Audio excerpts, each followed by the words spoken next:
कोलकाता खिदिरपुर ठारे रथयात्रा अवसर में चली ओडिशा उत्सव शेष होईछि। उत्सवर अंतिम दिवस में सुनामधन्य भजन गायक श्रीचरण महांती भजन में भक्तिमय होइथिला परिवेश जनप्लावन होई उठिथिला भवानीपुर नर्दन पार्क। 7 दिन धरी चली उत्सव में हजार हजार दर्शकों समागम देखा मिलता।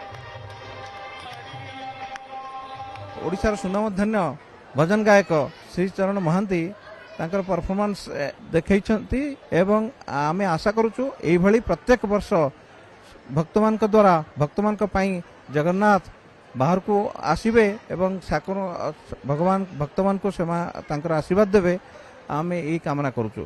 আমার এত ভালো লেগেছে যে আমি অনেক আগে পুরীতে গিয়েছিলাম, যেখানে আমি দর্শন করেছিলাম। আজকে অনেক বছর 20 বছর পর আমি দর্শন করতে পারলাম। এই আশীর্বাদ পেয়ে আমার মন থেকে একটা জাগ্রত জাগলো যে আমি হয়তো আরো বেঁচে থাকবো, আরো অনেক কিছু করতে পারবো। জগন্নাথ প্রভু এই ঘোষ যাত্রারে সাধারণ জনতাଙ୍କୁ দর্শন দেওয়া পাইকা বাহারি থাନ୍ତି। এইথরে আজি আমি প্রতিবর্ষ ভଳି আমি এবর্ষ উৎকଳା তরফରୁ ବହୁତ ସାଂସ୍କୃତିକ ଅନୁଷ୍ଠାନ କରାଯାଇଛି। ଆଉ ବହୁତ ଅତିଥିଙ୍କୁ ଡକାଯାଇଛି।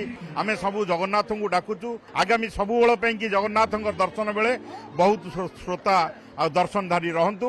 ओडिशा उत्सव रे मते निमंत्रण करथिले भाई माने जे चमत्कार कार्यक्रम सुपर डुपर हिट हैला। समस्ते भाई माने अजस्र ओडिया भाई भौणी माने समस्ते आसी भजन रे जोग देले, समस्ते नाचिले हसिले आ भजन रे भिजी गले।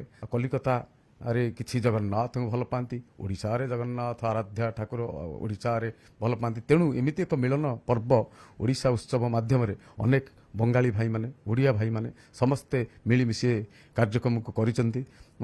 अति सुंदर होइछि, चमत्कार होइछि।